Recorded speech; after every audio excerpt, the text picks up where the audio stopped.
me condena e ninguém tem pena, falando sempre mal do meu nome, deixando de saber se eu vou morrer de sede ou se eu vou morrer de fome. Mas a filosofia hoje me auxilia a viver indiferente. Sente o drama. Se o Hume tem razão no que diz respeito ao princípio da indução, que não existe, né, os argumentos indutivos, eles não estão baseados, não existe um princípio racional, né, não existe uma explicação racional de por que é que nós passamos dessas premissas para a conclusão geral. Sente o drama, como isso afeta, né, a imagem que nós temos do conhecimento, certo? Porque, como eu disse, toda ciência empírica, né, por mais que ela, por exemplo, a física, né, vamos pegar a física porque é um paradigma de uma ciência empírica. Nós sabemos, quem viu, vocês estudaram física no colegial, no secundário, etc., vocês sabem que a física usa muita matemática, né? Aliás, toda ciência empírica, é impossível uma ciência empírica que não use em algum grau a matemática, né? Mas isso é a parte, digamos, é a parte dedutiva da física. Toda ciência empírica ela tem uma parte dedutiva, porque dentro de toda ciência empírica você faz deduções também, né? Você está fazendo operações lógicas, de dedução, etc, etc. Então existe um uso instrumental, digamos, da matemática, existe um uso instrumental da lógica, né? Claro, se a tua ciência for uma ciência racional, né? Não confundir uma ciência com uma loucura qualquer que você sai tirando conclusões, a conclusão que você quiser, né? A partir de... Você está fazendo inferências aleatórias a partir de teses ou de observações. Isso não é ciência, tá? Nós estamos falando de uma ciência racional. Uma ciência racional é aquela que procura entender os fenômenos, procura retirar leis naturais, procura fazer predições. Isso é uma coisa muito importante. Toda ciência que se preze tenta fazer predição a respeito do futuro, tá? Mas é a história, então não é ciência. Não, mas é que a história faz...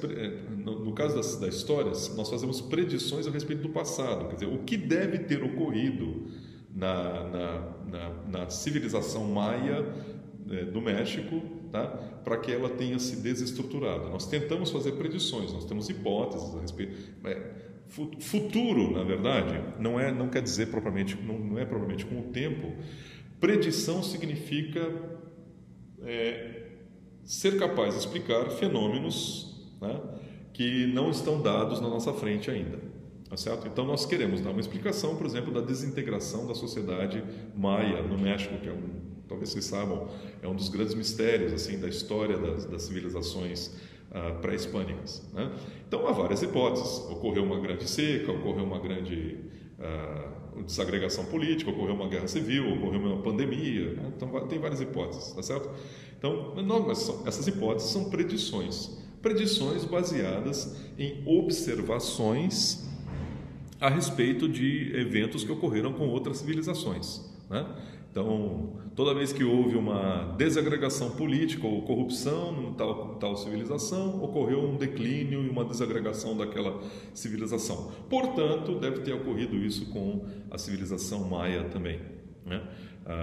Então, é uma predição sobre o passado, né? Até um pouco engraçado falar dessa maneira, mas predições significa você projetar para casos ainda não observados algo que você viu em casos observados, né?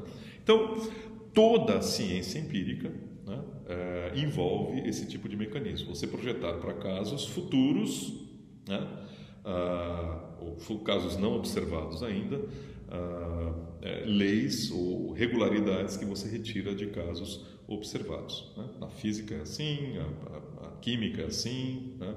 A medicina evidentemente é assim, porque o médico, as terapias que os médicos receitam são baseadas, né, em sucessos clínicos, né, casos clínicos com tal e tal sintoma, aplicação de tal e tal droga ou de tal e tal terapia, levando à cura, pelo menos com uma certa porcentagem, né? Então, se Hume tem razão, olha só, sintam o incômodo de Hume. Se Hume tem razão, toda essa ciência, tudo que nós chamamos basicamente de conhecimento, etc., etc., está todo baseado numa operação intelectual para a qual não existe nenhuma justificativa racional. Não tem uma justificativa racional, certo? Daí a alcunha que o Hume ganhou de ser um filósofo cético, né? Que ele está tentando mostrar que, tirando os raciocínios dedutivos, que é o que a matemática faz, que é o que a lógica faz, no caso das ciências empíricas, que é toda baseada em raciocínios ou argumentos indutivos, não existe uma justificativa racional última, né? Algo que é, enfim, uma justificativa racional para o tipo de conclusão que nós chegamos, né? Então, as nossas leis científicas mais bem elaboradas, digamos, mais bem comprovadas pela experiência, etc. Como tudo está baseado, em alguma medida, em observações empíricas e retirar dessas observações empíricas conclusões por meio de um raciocínio indutivo, então chega-se à conclusão que a ciência não tem uma fundamentação racional, né? Ou seja, a mecânica quântica é tão bem ou mal fundamentada como o terraplanismo, para nosso desespero, tá certo? Então, isso é uma condição muito desagradável, né? Para nós filósofos. É claro que ninguém deveria levar a terraplanismo tão a sério como a mecânica quântica, tá certo? Mas quando você se pergunta pela fundamentação racional, pelo menos o Hume não chegou a uma resposta. Tá? E a partir de Hume, então, há um enorme esforço de vários filósofos tentando encontrar uma argumentação, uma fundamentação racional para os raciocínios indutivos, né? Esse é conhecido na literatura ocidental como o problema da indução. Então, o problema da indução vem dessa detecção por parte de Hume, né, de que falta algo na fundamentação racional dos raciocínios indutivos, né? Então, no século XX, apareceram algumas tentativas de resolver o problema que Hume apontou, né? Algumas delas são explicativas probabilísticas, né? Não, olha, não existe uma conexão absoluta entre premissas e conclusão, no caso dos raciocínios indutivos, mas nós podemos tratar isso em termos de probabilidade, né? Mas em algum vídeo aí para frente vamos falar um pouco mais sobre isso, né? Que o que nós temos é que observação A1 seguido de B1, A2 seguido de B2, A3 seguido de B3, etc, etc. Isto nos dá uma certa probabilidade para a conclusão de que todo A é seguido de B. Alguns filósofos muito sérios, muito bons, tentaram elaborar essa alternativa, né? Um deles é o Rudolf Carnap, no século XX, né? Escreveu todo um tratado de probabilidade e probabilidade indutiva, né? A explicação probabilística da indução, etc. Mas é muito difícil, né? Isso envolve uma carga técnica muito difícil, né? Outros filósofos tentaram dar explicações ou tentaram fundamentar a indução de outras maneiras, né? Bertrand Russell, no ensaio, nós vamos discutir porque é bastante interessante como Russell aborda o problema da indução, mas no ensaio Os Problemas da Filosofia, ele tem um capítulo inteiro dedicado ao problema da indução, que é novamente esse problema que vem de Hume, né? E ele tem uma saída meio malandra. Ele diz, não, o princípio da indução, né, de uma observação de um número finito de casos do tipo A seguido no caso do tipo B, eles é mais ou menos a solução que Descartes dá lá na terceira meditação. É um princípio auto-evidente. Mas no fundo o que o Russell quer dizer é o seguinte, que se você não aceitar algo como o princípio da indução, que é essa possibilidade de passar de maneira não dedutiva, hein? Você tem que sempre ter isso em mente, que você está passando de maneira não dedutiva, de maneira não lógica das premissas para a conclusão. Embora a gente fale isso algumas vezes, né? o Sherlock Holmes diz, não, isso é raciocínio lógico, isso é elementar, meu caro Watson. Não é raciocínio lógico o que ele está fazendo, ele está trabalhando com indícios. Tá?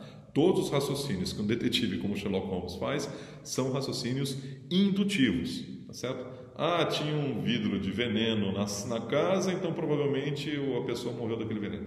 Então, o que o Russell está dizendo, voltando um pouco, sim, é que se nós não aceitarmos um princípio da indução, algo que conecte premissas com a conclusão geral, né, e o conhecimento científico é impossível. E é mesmo. Né? O conhecimento científico é impossível se não houver alguma coisa colando premissas com a conclusão. Né? Então, nos próximos vídeos, vamos tentar explorar algumas alternativas contemporâneas para tentar resolver o problema da indução. Mas eu espero que vocês tenham entendido. O problema da indução, então, falando agora de maneira muito resumida, né, muito esquemática, é o seguinte: todas as ciências empíricas, né, de alguma maneira, elas estão baseadas em raciocínios indutivos. Pergunta de Hume é: qual é a fundamentação racional de um raciocínio indutivo? Ou qual é a justificativa racional de um raciocínio indutivo? Não pode ser uma justificativa lógica, tá? Não pode ser lógica, porque senão não seria um raciocínio indutivo e sim um raciocínio dedutivo, tá? Não pode ser uma conexão necessária entre premissas e conclusão, tá? Então, o que pode ser? Tá? A única coisa que vem à mente de Hume é que o raciocínio indutivo sempre funcionou bem e é a razão que nós temos para achar que ele vai funcionar em cada caso específico. Aí Hume conclui, mas isso nos dá uma justificativa circular, né? Seria justificar o raciocínio indutivo através da própria indução, e isso do ponto de vista filosófico é inaceitável. Né? Quer dizer, como para um filósofo isso é inaceitável, justificar um princípio usando o próprio princípio. Né? A conclusão que Hume chega, então, é essa conclusão desesperada. Não tem justificativa racional para os raciocínios indutivos. Né? A única justificativa que Hume encontra, tá certo? É algo que está na natureza humana. Na natureza humana, falando agora da parte não racional nossa, né? Assim, é o que ele chama de o hábito ou costume. Quando nós observamos um A1 seguido de um B1, um A2 seguido de um B2, o ser humano tem uma propensão meio animal, e isso a gente compartilha com os cachorros, por exemplo, ou os gatos, ou o peixe da minha casa, certo? Uma propensão a imaginar que o futuro vai ser parecido com o passado, né? A imaginar que generalizar, né? Mas essa propensão que nós temos, ela não é fundamentada racionalmente, tá? Ela é uma característica irracional do ser humano. Assim como, por exemplo, se alguém te agride, uma característica irracional, é uma característica que todos temos, né? O desejo da vingança, né? Em maior ou menor grau, né? É uma característica do ser humano, é a tentativa de revidar uma injúria, né? Ou a honra, por exemplo, se você diz que não gosta das minhas aulas, etc., eu vou me sentir ferido na minha honra. Mas não tem nenhuma justificativa racional para isso, não está baseado em nenhum tipo de raciocínio, né? Nenhuma base racional. É simplesmente uma característica do ser humano, enquanto animal, que nós gostamos de ser honrados, nós gostamos de ser respeitados, eu gosto, nós temos a propensão de revidar uma injúria. O ciúme, por exemplo, o ciúme não tem nenhuma justificativa racional, né? O ciúme é simplesmente uma parte do ser humano enquanto animal, é uma característica do ser humano enquanto animal, né? E assim, a vaidade também não tem nenhuma justificativa racional, né? Mas nós temos vaidade, nós temos ciúme, nós temos desejo de vingança, tudo isso ocorre, né? É claro que a gente, na vida social, a gente abafa tudo isso, né?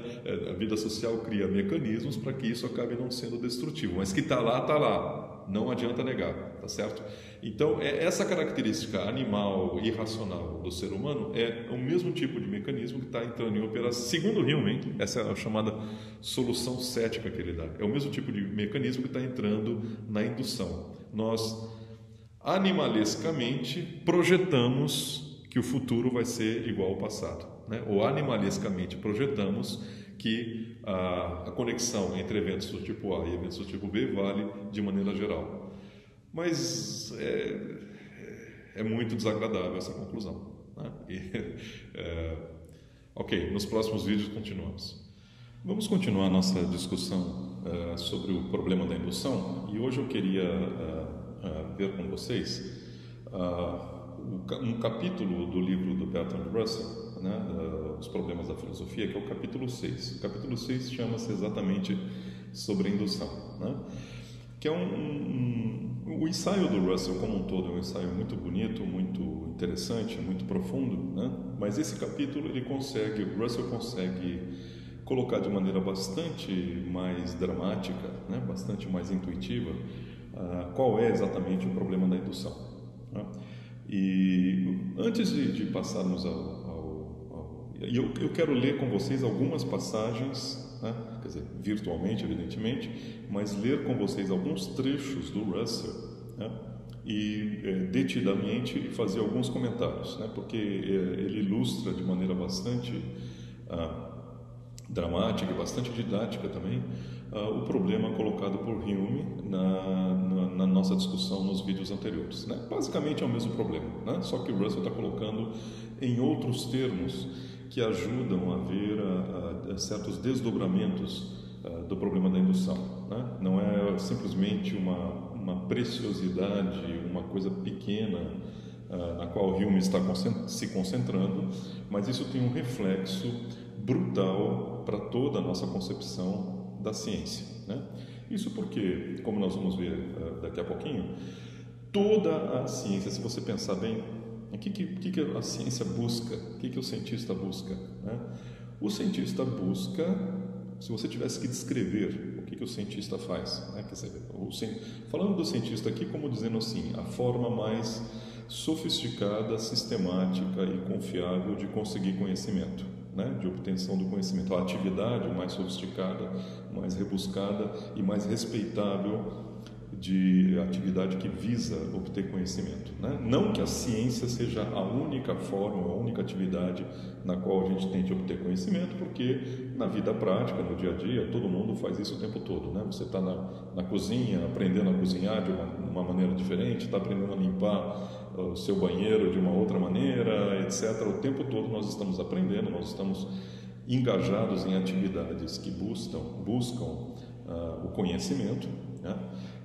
Conhecimento para efeitos práticos, para efeitos teóricos, para efeitos financeiros, para efeitos da educação dos filhos, para efeitos de dialogar com a sua esposa, namorado, namorada, né? Mas a ciência, concentrando na ciência, a gente vê, digamos assim, certas características mais sofisticadas e mais estáveis desse tipo de atividade, né? Então, se você tivesse que explicar qual é a tarefa da ciência, pense um pouquinho o que você diria, se você tivesse que explicar qual é a finalidade última da ciência, né? Não é apenas uma finalidade prática, né? Não é simplesmente a prática, construir coisas melhores, aviões melhores, hospitais melhores, etc, etc. Não é apenas a utilidade prática, porque muitas vezes tem muitas teorias que nós sabemos que são falsas, que não funcionam, mas elas são, do ponto de vista prático, elas são boas teorias, né? O cientista ele está procurando uma outra coisa, certo? Então, uma perspectiva que o Russell vai chamar nossa atenção, né? Vai chamar nossa atenção para essa perspectiva, é que uma das coisas que a ciência trabalha é com a tentativa de descobrir leis gerais do funcionamento da natureza, leis gerais do funcionamento do mundo, e leis que são regulares no seguinte sentido: as coisas, os eventos na natureza sempre ocorrem de acordo com essas leis, sem nenhuma exceção. Mas, professor, evidentemente a gente vive descobrindo exceções. Pois é, quando se descobre uma exceção de uma determinada lei, né, o que o cientista faz? Ele fala, essa lei ela tem tais e tais exceções? Não, o que o cientista tenta fazer é buscar encontrar uma outra lei que explique aquelas exceções, ou seja, aquilo que é exceção do ponto de vista ou da perspectiva de uma teoria, que portanto a teoria falhou, tá? Porque ela não consegue explicar tudo, passa a ser explicado por uma outra lei, que é uma lei mais geral, né? E mais do que aquela lei que falhou, né? Mas o cientista opera sempre, no fundo da sua consciência, ele opera sempre com uma expectativa, né, de que a natureza, né, funciona de acordo com certas leis gerais. Todos os eventos na natureza funcionam de acordo com certas leis gerais, né, e, em última instância, o objetivo da ciência é buscar descobrir essas leis gerais, né? Pense qual é a forma, o que significa uma lei geral da natureza, né? Por exemplo, uma lei geral da física, uma lei geral. Uma lei geral, como a gente vinha discutindo nos vídeos anteriores, ela tem normalmente essa forma, que eventos de uma espécie A, né, são normalmente acompanhados de eventos de uma espécie B, tá certo? Pode ser A causando B ou pode ser B causando A, né? Por exemplo, da vez passada eu dei um exemplo de a luz incidindo numa amostra de cristal, né? Um laser incidindo numa amostra de cristal, causando uma certa disposição, uma certa distribuição, né, de raios de luz, né, com diferentes comprimentos de onda, etc, etc, né? Então, um evento do tipo A está causando um evento do tipo B. Mas pode ser o contrário, pode ser o evento do tipo A tendo como causa um evento do tipo B, né?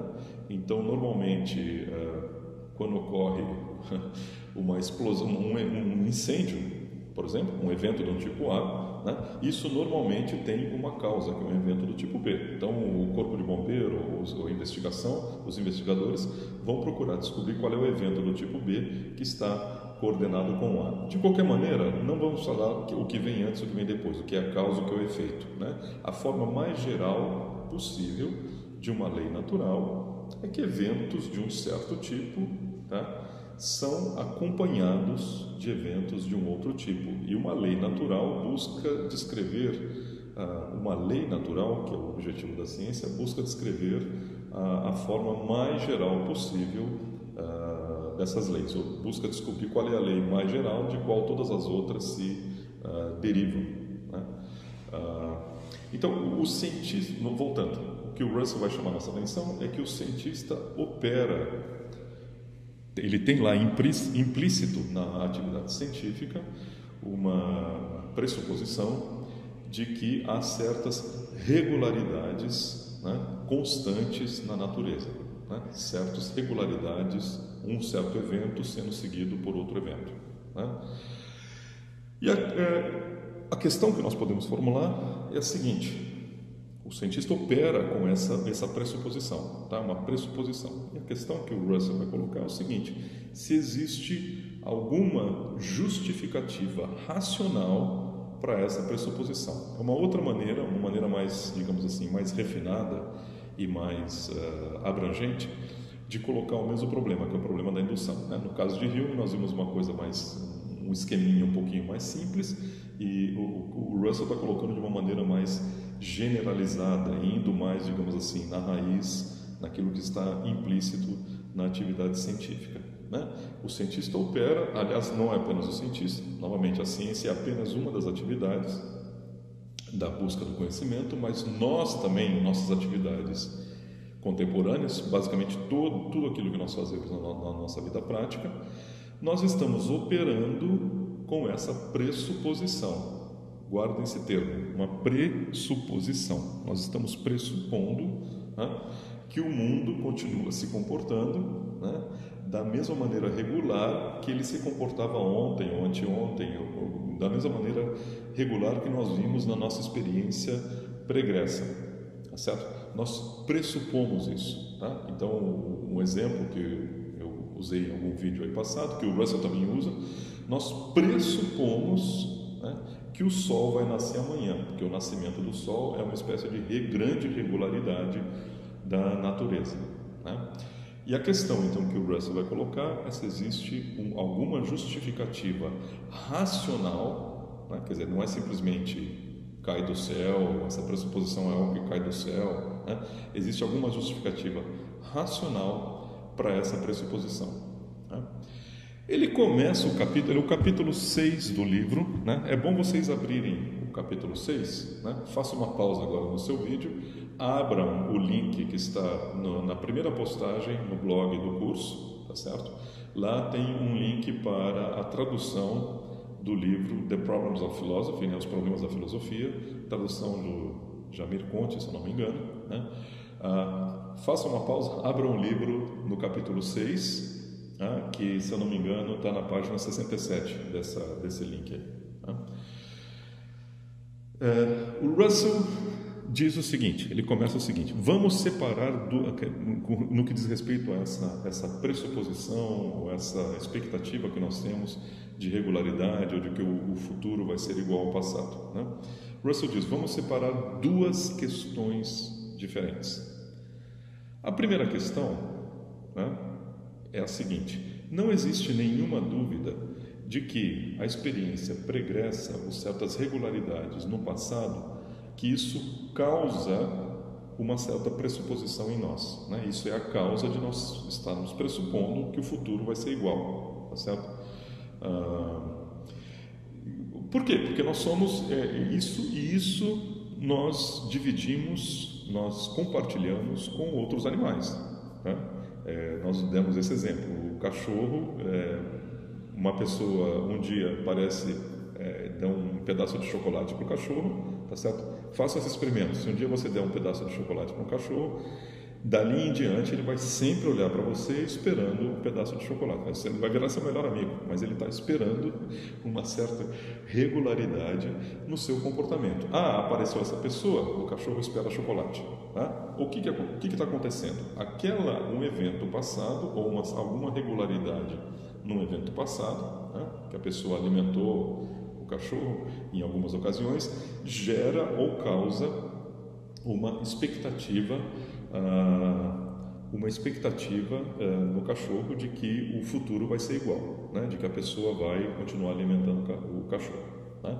Essa expectativa não tem, do ponto de vista para o cachorro, não tem nenhuma justificativa racional, é simplesmente a natureza canina, né? Os cães são animais tais que uma certa regularidade no passado leva o cão a esperar uma regularidade no futuro, né? O Russell dá um exemplo engraçado também, que ele repete em alguns dos seus escritos, mas ele repete aqui. Ele diz, olha só, um peru, um animal peru, numa fazenda de perus, né? Todo dia de manhã ele é alimentado pelo dono da fazenda, tá? Então ele desenvolve, isso causa uma certa expectativa do peru de que todos os dias pela manhã ele vai ser alimentado, né? Essa expectativa não tem nenhuma justificativa racional, tá certo? E num belo dia, que é a véspera de Natal, o peru corre para ser alimentado e é sacrificado pelo dono da fazenda, o que mostra que aquela expectativa do peru era uma expectativa, digamos, irracional, uma expectativa da qual faltava sofisticação, né? Uma expectativa pouco crítica, né? Mas isso nós compartilhamos com os animais, tá? Esse impulso, né, nós compartilhamos com os animais. Esse impulso era o quê? O que Hume chamava do hábito ou do costume, né? Nesse aspecto, nós não somos diferentes dos outros animais. Nós temos um impulso animal, ou impulso da espécie humana, né, de esperar que o futuro vai ser igual ao passado, ou que certos eventos que nós vimos coordenados no passado vão continuar sendo coordenados no futuro, né? Isso é uma questão, tá? Que não existe nenhuma dúvida de que regularidades do passado causam uma expectativa da nossa parte, né? Isso ocorre o tempo todo. Faça um pequeno exercício mental aí, veja a quantidade de coisas que você espera que vão acontecer no futuro baseado em eventos que aconteceram no passado, né? Já continuamos.